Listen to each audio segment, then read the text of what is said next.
3 تا اتاق داریم اینجا و 3 تاش اومدیم کمد دیواری کار کردیم. میخوام در مورد شخصی سازی کمد دیواری صحبت کنم.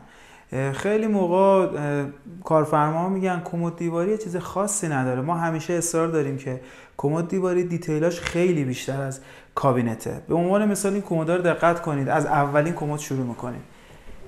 این کمد تو این اتاق به عنوان رخت خواب میخواد استفاده شه. بر اساس نیازشون 3 تا کشو سمت راست و طبقات کوچکتر سمت چپ و بالا هم طبقات بزرگتر. کمد بعدی 3 تا کشو بزرگ و بالا هم آویز. کمد بعدی ما یه ستون داشتیم و بعد ستون یه اختلاف سطح. ما با جلو اومدن این کمد هم اختلاف سطح رو بین بردیم، یک دست کردیم کمد را، هم بهشون طبقه دادیم که بتونن ازش استفاده کنن. و کمد آخر بازم بر اساس نیازشون چیدمان رو براشون انجام دادیم.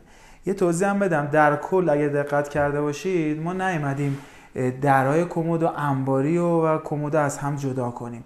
یه دست کار کردیم و دستگیرهای بلندتر که کارو خیلی جذاب‌تر کرده. همینطور که دیدید این اتاق بر اساس نیاز مشتری شخصی سازی شده.